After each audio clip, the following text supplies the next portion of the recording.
पौराणिक कथाओं की माने तो एक समय ऐसा भी आया था जब हनुमान जी को श्री राम जी के साथ लड़ना पड़ा था, जहां पर युद्ध करने से पहले हनुमान जी ने श्री राम जी का नाम लिया था। आज के इस वीडियो में हम आपको बताएंगे कि कैसे हनुमान जी ने श्री राम जी को इस युद्ध में पराजित किया था। तो हमारे साथ बने रहिए वीडियो के आखिर तक। लेकिन वीडियो शुरू करें इससे पहले अगर आप हमारे चैनल पर पहली बार आए हैं तो इसे सब्सक्राइब करके बेल आइकन दबा दीजिए। प्रभु श्री राम हनुमान जी के हृदय में बसते हैं और हम सबको मालूम है कि श्री राम विष्णु के अवतार हैं और दूसरी तरफ हनुमान जी शिव के अवतार थे। तो ऐसे में ये बता पाना कि इन दोनों देवताओं में से शक्तिशाली कौन है ये काफी कठिन होगा। लेकिन अगर हम आपको ये कहें कि बल के मामले में हनुमान जी श्री राम जी से ज्यादा ताकतवर हैं, तो शायद आप हमारी बात पर यकीन नहीं करेंगे। दोस्तों, हनुमान जी के पास अष्ट सिद्धियां थी, उनके पास अनेकों शक्तियां थी, साथ में उन्हें अलग अलग देवी देवताओं से कई सारे वरदान भी प्राप्त हुए थे। और यही सारे कारण हैं जो हनुमान जी को राम जी से ज्यादा ताकतवर बनाते हैं। ऐसे में एक बार ऐसा क्षण आया जब स्वयं हनुमान जी को प्रभु श्री राम के साथ लड़ना पड़ा। तो चलिए अब हम आपको इस कहानी के बारे में विस्तार से बताते हैं कि कैसे हनुमान जी ने श्री राम जी को पराजित किया था। एक बार सुमेरा पर्वत पर सभी संतों के सभा का आयोजन हुआ था। इसी सभा में केबर्थ देश के राजा सुगंध भी सभी संतों का आशीर्वाद लेने जा रहे थे, जहां रास्ते में उन्हें देव ऋषि नारद मिले। राजा ने नारद को बताया कि वो संतों का आशीर्वाद लेने जा रहे हैं। तब नारद जी ने उनसे कहा कि वहां मौजूद सभी ऋषियों में से आपको विश्वामित्रा का आशीर्वाद नहीं लेना है। राजा ने इसका कारण पूछा तो नारद ने कहा कि वो भी एक समय पर राजा थे और तुम भी राजा हो।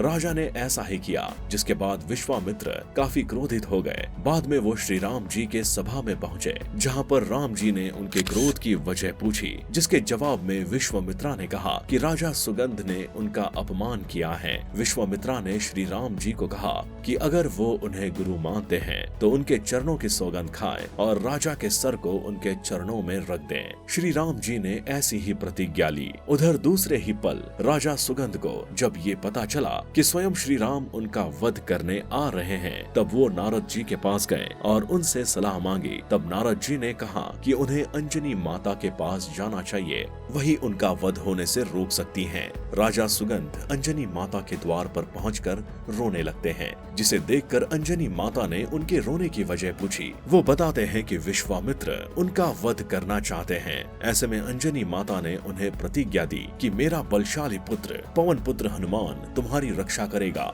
फिर वहाँ हनुमान जी प्रकट हुए और उनसे ये प्रतिज्ञा दिलवाई गई कि वो राजा सुगंध की रक्षा करेंगे। प्रतिज्ञा लेने के बाद हनुमान जी ने पूछा कि उन्हें राजा की रक्षा किससे करनी है। तब राजा ने बताया कि उन्हें प्रभु श्री राम जी के साथ लड़ना होगा। ऐसे में हनुमान जी चौंक गए और वो बड़ी विडंबना में थे कि आखिर अपने प्रभु से कैसे लड़ सकते हैं। लेकिन वो अपना वचन दे चुके हैं, इसलिए वो अपने वचन से मुकर भी नहीं सकते। फिर वो क्षण आता है जब प्रभु श्री राम राजा सुगंध का वध करने के लिए पहुँचते हैं। उसी समय हनुमान जी अपने शरीर को एक तिनके की तरह छोटा कर देते हैं और प्रभु श्री राम का ध्यान करने लगे। उन्होंने राजा सुगंध को एक चट्टान पर बिठाया। जब श्री राम जी ने राजा सुगंध को चट्टान पर बैठे हुए देखा तो उन्होंने कई सारे बाण चलाए, लेकिन उनके सामने हनुमान जी तिनके के आकार में बैठकर प्रभु श्री राम का जप कर रहे थे और जैसे ही कोई बाण उनकी तरफ पहुंचता वो अपने आप नष्ट हो जाता था। उसी समय श्री राम जी ने एक ब्रह्मास्त्र राजा सुगंध के पास छोड़ दिया, जो राजा को मारने की क्षमता रखता, लेकिन हनुमान जी को।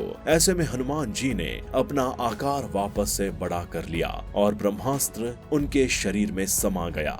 श्री राम हनुमान जी को देखकर चौंक गए। तभी वहां पर श्री विश्वामित्र भी पहुंच गए। ऐसे में हनुमान जी ने राजा सुगंध को कहा कि आप तुरंत जाकर विश्वामित्र के चरणों में गिरकर उनसे माफी मांगिए। और राजा सुगंध ने ठीक ऐसा ही किया। इसके बाद श्री विश्वामित्र ने राजा सुगंध को माफ कर दिया और प्रभु और भक्तों के बीच हो रहे इस युद्ध को रोक दिया। तभी हनुमान जी से राम जी ने पूछा कि जब तुम कण के आकार में थे तो राजा सुगंध बार बार कैसे बचा जा रहे थे। हनुमान जी ने बताया कि उनकी तरफ जा रहे सारे अस्त्र शस्त्र मेरी वजह से नहीं बच रहे थे, बल्कि उस समय मैं आपका नाम जप रहा था और उसी की वजह से वहाँ सारे अस्त्र शस्त्र उनकी तरफ नहीं जा पा रहे थे। ऐसे में श्री विश्वामित्र ने भी कहा कि भगवान श्री राम से बड़ा उनका नाम है।